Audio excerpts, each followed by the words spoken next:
Good morning. And today's going to be Queen Jack. We are in the cutoff.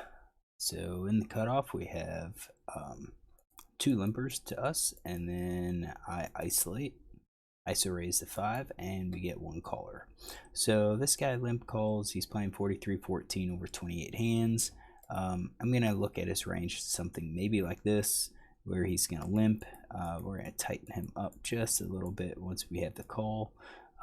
We don't have a huge amount of information on him, but I think he's going to be limping, fairly wide. Probably suited cards. I think he's probably going to raise like 7s plus.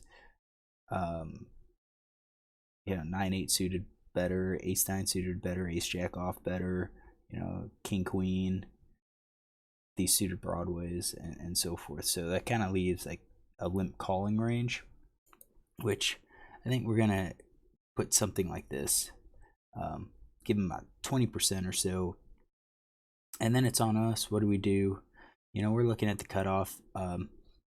We're looking at basically an always ISO range at this point. The optional ISO with the lighter color blue puts a lot of hands in our range. I think Villain's going to be on the slightly weaker side. We're unsure a little bit about how much is he actually going to limp fold. We have one, so if we look at like limp fold set, it's one out of one. That's on the button. So he folded to one of the blinds. So blind making an ISO or something like that. But we don't. It's just hard to say. So I'm just gonna go. It looks like he's playing a lot of hands in position. Once he faces a raise, I'm gonna assume that he's gonna tighten up a little bit. And this is still pretty weak range. So with that weaker range, I think I prefer to be a little bit stronger. And go for more value post flop. Flop comes out 10-7-4 with 2 diamonds. 10-7-4. I assume he's going to be checking to us. I think a lot of players check. He does, donk flop here. 2 out of 5. So let's see if we have, like a donking range. I do think maybe a top pair hand is definitely like a donking range. Kind of see where he's at. I don't think all of them. So maybe like Queen 10, Jack 10. Kind of figure out where he's at. So I think we can probably exclude those. But I think he's going to check everything else, like 2 pair sets. He's probably just going to check. All right, so it's on us. What do we do? On this board, this is a pretty dry board. If we bet, what kind of hands are going to call us? I guess that's kind of the question.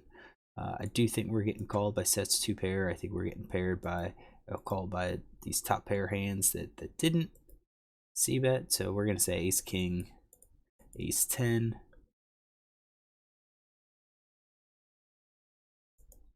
I'm going to guess middle pairs probably calling, and these pocket pair less than the second cards probably calling. If we look at fold c-bet stat, again, 1 out of 2 is where he's folded to a c-bet. So he can fold. So I'll give him like these pairs, probably flush draw, open enders, maybe the gut shot. So I think that's probably what we'll give him. So that's like about 50%. So he's folding about 50%. We can really attack and probably show profit no matter how much we bet or how often we bet. So I feel like we should be c-betting here. I mean, this is a pure bluff. We've got a backdoor straight draw. That is it. If we think Villain's playing tricky, then we could check behind.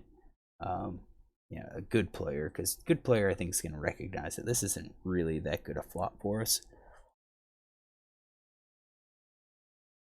And I think if we c-bet, then a good player is going to attack us. But a non-thinking player, we can attack relentlessly. That being said, we do have to recognize the Villain only has 28 big blinds left. So he is at like 2.5 stack to pot ratio. That's not good. And I think with that stack to pot ratio, we see bet here. If we see bet to, you know, even half pot, he comes and he calls, it's going to be 20 foot. It's going to be basically be a pot size bet remaining. I don't think Queen Jack is going to be that good. That's kind of falls under a lot of our no made hands. I think there's so many other hands that just kind of go bet and hope for some value. So I do think like top pair plus, at least ace 10, possibly king 10 would be a bet. And then I think we're gonna get this set up. It's 31% we're betting for value, so top pair plus. And then we've got, you know, like your flush draw that you could bet, and then you're gonna be betting like bottom pair as a bluff. Probably some overcards, maybe these 2-card backdoor flush draws as a bluff, and then just some regular overcards. And we could throw in like Queen Jack, King Jack, like those as our overcards to bluff, and keep these as kind of like a check behind range. So if an ace comes out, we still have an ace. We could use the ace as a bluff too. So I guess overall, I'm not, if I check here, I'm not too disappointed with our hand with a Queen Jack. Yeah, we've got a big range, but we are going to miss this board somewhat. And given that he's short, it might be better just to check behind. So I did check. And I think that's going to really dictate, you know, just, well, it's going to suggest that my hand strength's actually pretty weak. So let's get these. Okay, so we got that top pair. I do think we're including like this pocket pair below the top card. We do have some value there. So we don't have flush draw. Let's get that. We are going to say, I'm sure I was probably checking those and betting like ace king, ace queen. So we're going to have those in our checking range, these hands in our checking range.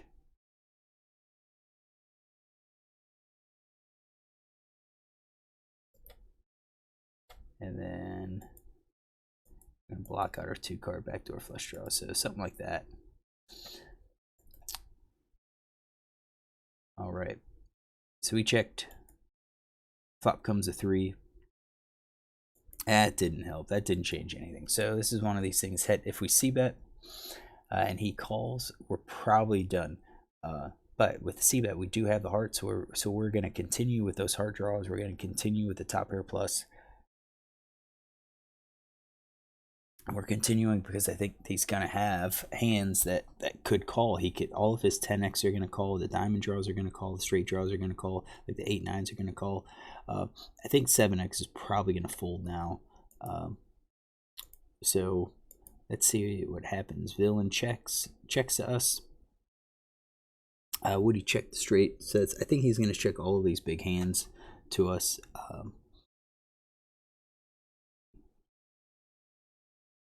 Yeah, I don't think he's gonna bet. I bet he might go for like a check raise or something like that, and then bet lead on the river.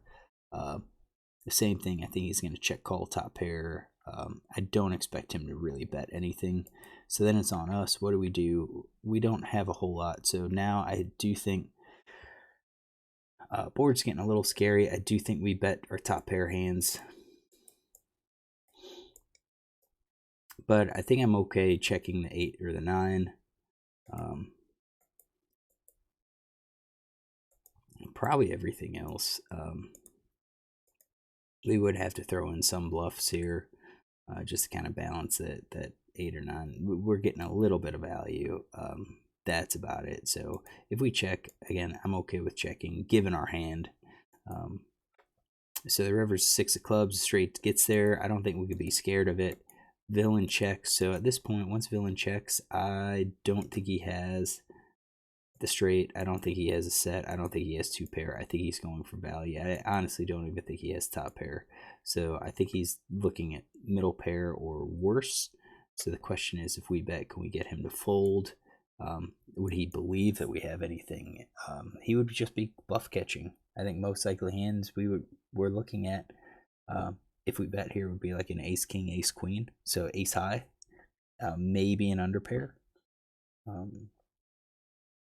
And would I get him to fold? I think he calls.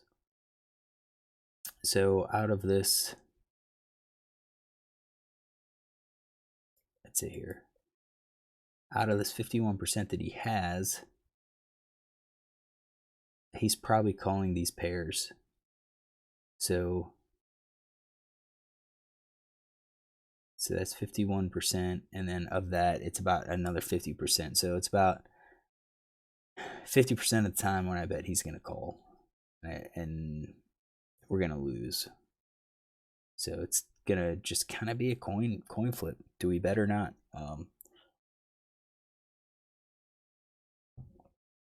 I don't even know if betting large would increase the folds. But for us, did I not? I guess I didn't. Yeah, we're something like that. I didn't filter. So I think here we just check down and go for. Nah, I mean, we go for value here with 8s and 9s. I think we might go for a little bit of value. The nice thing about 8s and 9s is we block that straight. So I do think we go for a little bit of value and then we check. So what did I do? I checked behind. Villain shows ace 7. He shows that second pair. Does he have ace 7? I didn't have it in his range. Kind of like an ace 9. I did have that 7. You know, any of his 7s here, that counts as like a middle pair. So the possibility that he has one of those middle pairs is it's a real possibility. So let's take a note here. Did I lose out on value? Could I have gotten him to fold? Possibly. I think we bet flop, he calls. We bet turn, maybe he folds. So LC 5 big blinds in versus cutoff in hijack with ace of clubs, 7 of diamonds. He's out of position. Check, check, check. Right, and then flop was 10 of diamonds, 7 of hearts, 4 of diamonds, 3 of hearts, 6 of clubs. All right. Yeah, I think we could look at it and say, if had I bet the flop and the turn, I possibly could have won this, could have taken it. But at the same time, I bet the flop. This is kind of a fairly dry board. He could have easily as just check raised all in, and I'm gonna have to fold. It just, I don't know how the player is. I think this is a spot it misses. The board misses. We have a hand where it just misses. Why throw money in? Why push to get that pot when we could wait for a better situation to develop? I think we have better hands in a range that would do better for a double barrel. Queen jack of clubs really isn't one. Now, if it was a heart, that's different. If we were offsuit with queen of diamonds or jack of diamonds, different. I think we could see bet there because we have backdoor draws. We've got 2 backdoor draws, the straight and the flush. But here we're only looking at the straight. All right, so hopefully you enjoy this hand. If you do, look tomorrow for another one.